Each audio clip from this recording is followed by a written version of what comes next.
Season 2, Episode 5, The Fair.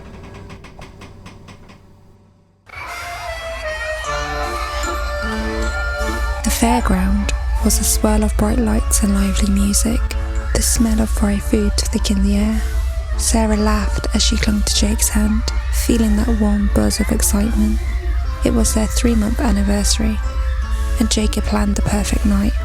Rides, games, and sweet moments stolen under the flickering lights. A few days ago, a friend had brought up a rumour about Jake's ex-girlfriend, Emily, the girl who disappeared last year. But when Sarah asked Jake about it, he was so calm, so reassuring. Emily? Emily moved away for work, he had explained, his smile easy, like the whole thing was no big deal. It was a while ago. We weren't really talking by then. Sarah believed him. After all, people left town all the time. She hadn't thought much of it since. But tonight, there was an odd tension in Jake, a quiet intensity behind his usual charm that made her stomach twist just a little. Let's go into the Funhouse, Jake said, his voice unusually eager. He pulled her towards the gaudy entrance, where warped mirrors distorted the reflections of passing couples into grotesque shapes. Sarah hesitated. I don't know. I'm not really a fan of— Come on, Jake insisted, his grip on her hand tightening just a little too much. It'll be fun. I promise. Reluctantly, she let him lead her inside. The moment the door closed behind them, the sounds of the fair were muffled, replaced by the eerie echo of their footsteps on the thin metal floors. The maze of the mirrors twisted around them, their reflections stretched and bent into disturbing shapes. Sarah felt her heartbeat quickening as her reflection blurred with Jake's in the distorted glass. They turned a corner and Jake suddenly stopped in front of one of the mirrors, staring at his own warped reflection. His expression changed, his face hardening, eyes darkening, as he studied himself. You remind me of her, he said, his voice low and unsettling. Sarah frowned, stepping closer. Who? Emily, Jake whispered, still not turning to face her. She came here with me, too, just like you.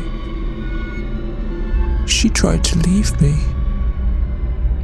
A cold chill washed over Sarah.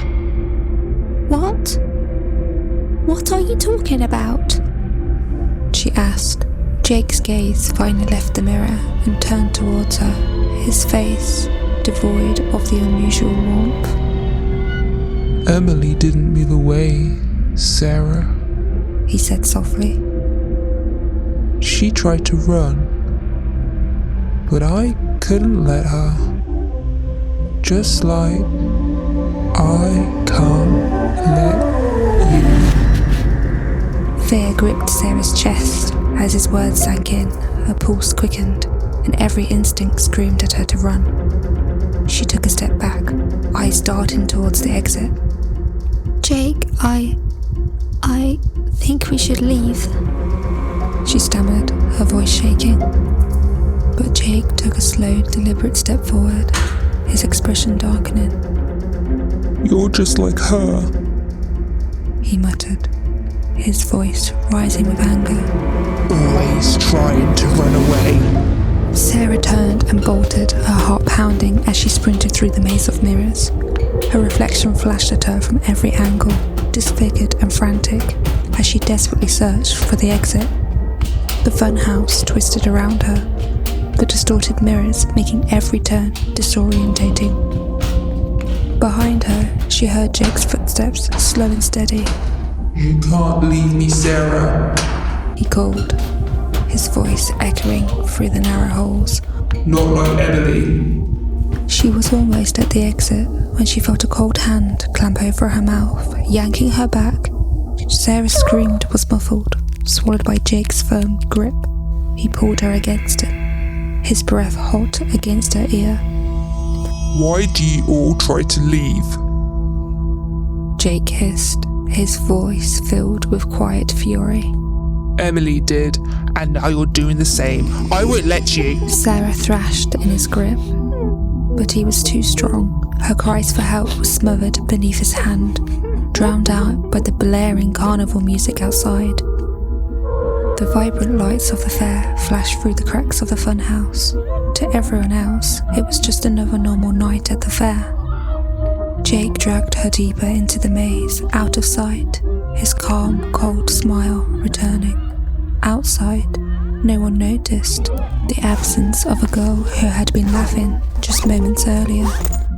As the night wore on and the fair began to shut down, a worker spotted Jake in the parking lot, alone.